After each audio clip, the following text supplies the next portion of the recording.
America के द्वारा अब जो एक्शन लिया जा रहा है, इसके बाद से भारत और अमेरिका के रिलेशन कभी भी पुराने जैसे नहीं हो पाएंगे, क्योंकि अमेरिका के द्वारा हायर एक्ट प्रपोज किया गया है कांग्रेस के अंदर। क्या है ये हायर एक्ट?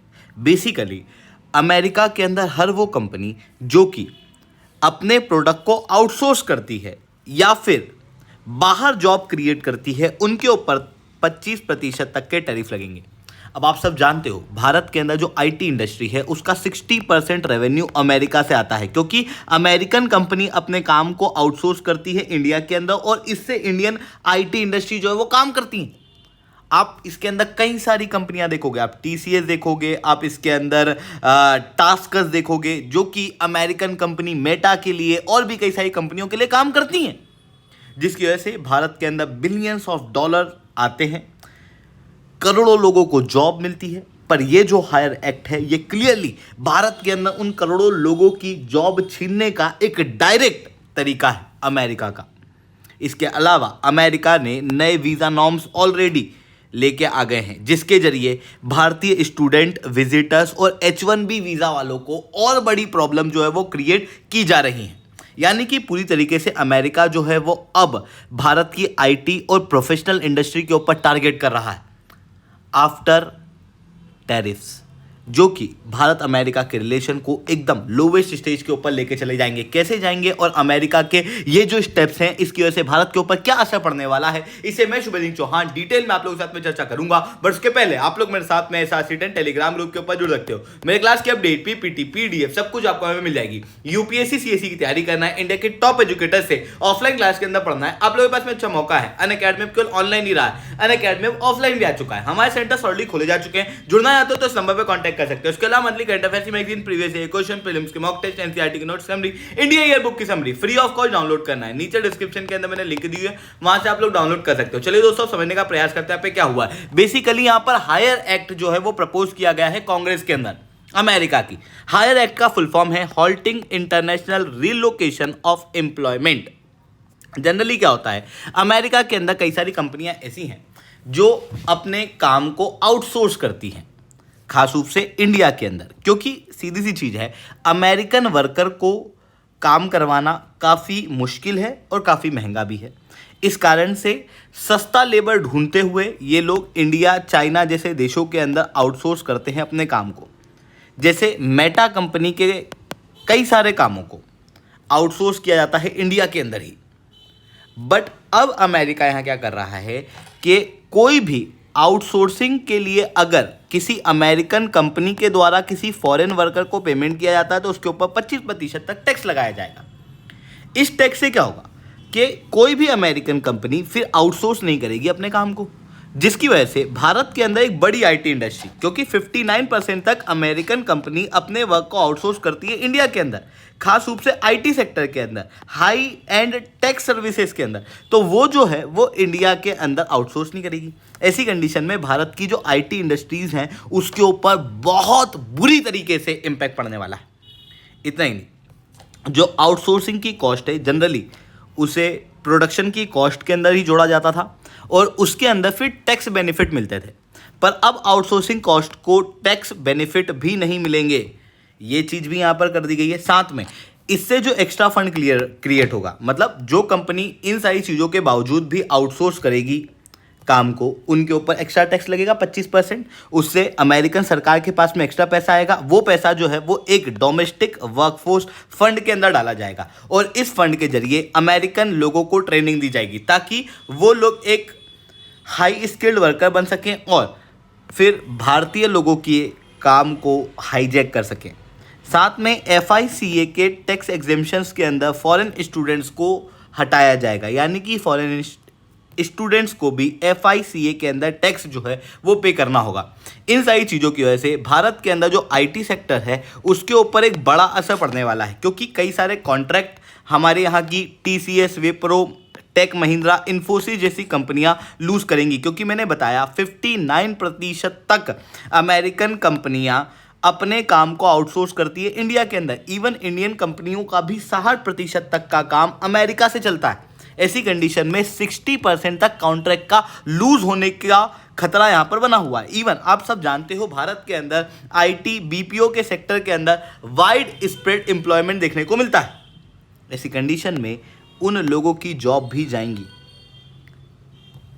अमेरिकन कंपनीज क्योंकि अपने कॉन्ट्रैक्ट को वापस ले लेंगी तो एक तरफ तो ये चीज़ देखने को मिल रही है, वहीं दूसरी तरफ हम लोगों को एक और खतरा देखने को मिल रहा है, that is on the visa norm. क्योंकि रिसेंटली डिपार्टमेंट ऑफ स्टेट ने अमेरिका के अंदर नए वीज़ा नॉर्म्स जो हैं वो निकाले हैं, जिसके अंदर थर्ड कंट्री के वीज़ा नॉर्म्स को अब कैंसिल किया जाएगा। ये क्या है?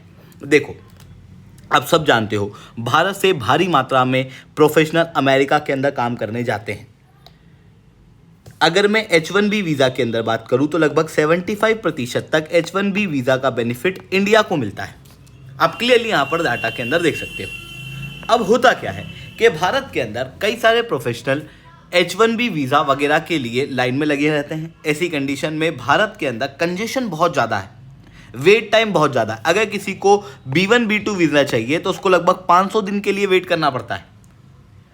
अब इमेजिन करो कि आप एक बिजनेसमैन हो, आपको अर्जेंटली अमेरिका के अंदर एक बिजनेस ट्रिप पे जाना है, पर आपको वीज़ा के लिए 500 दिन के लिए इंतजार करना पड़ेगा। तो क्या आप कभी बिजनेस ट्रिप कर पाओगे? ऑब्वियसली आपको बिजनेस ट्रिप 500 दिन पहले शेड्यूल करनी पड़ेगी, लगभग 2 साल पहले। काफ़ी मुश्किल है।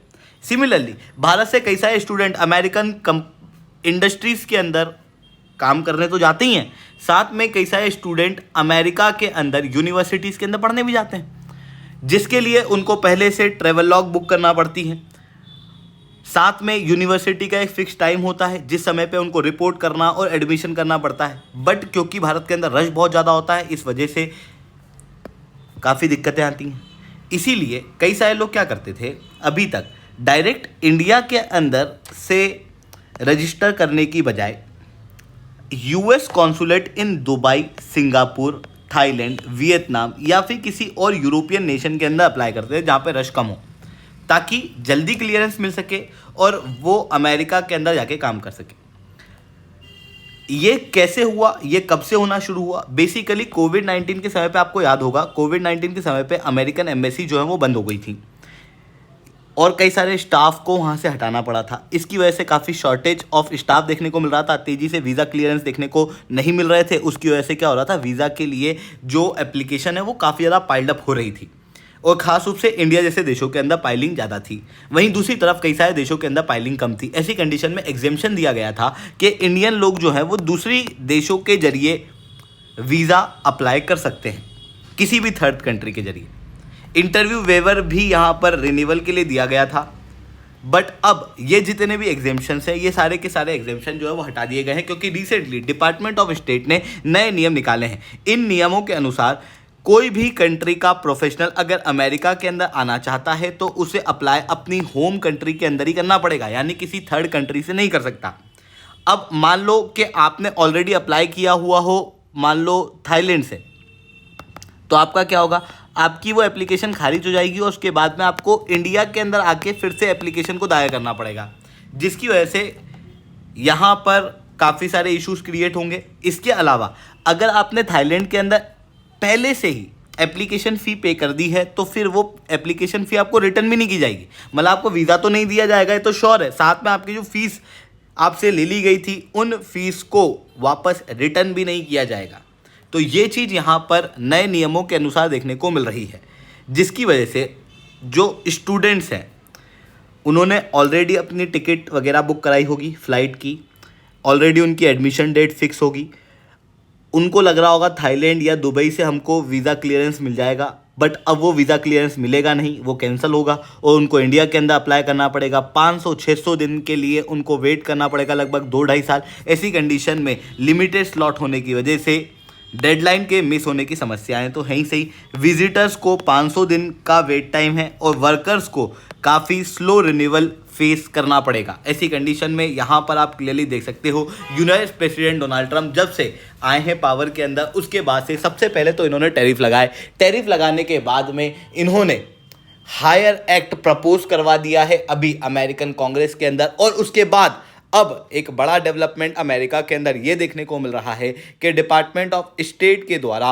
वीज़ा नॉर्म्स को और ज़्यादा स्ट्रिक्ट कर दिया गया है, यानी कि भारत की प्रोफेशनल इंडस्ट्री और आईटी सेक्टर के ऊपर भी अब टारगेट किया जा रहा है अपार्ट फ्रॉम अदर इंडस्ट्रीज। ऐसी कंडीशन में भारत के ऊपर एक बड़ा नेगेटिव इंपैक्ट यहाँ पर पड़ता हुआ दिखाई देगा। आई होप ये सारी बातें आपको समझ में आई होंगी। लेक्चर अच्छा लगा हो तो लाइक करना, लेक्चर बहुत अच्छा लगा हो नीचे 7 से 10 कमेंट करना। यूपीएससी सीएससी की तैयारी करना है, इंडिया के टॉप एजुकेटर से ऑफलाइन क्लास के अंदर पढ़ना है तो आप लोगों के पास में अच्छा मौका है। अनअकैडमी अब केवल ऑनलाइन ही रहा है, अनअकैडमी अब ऑफलाइन भी आ चुका है।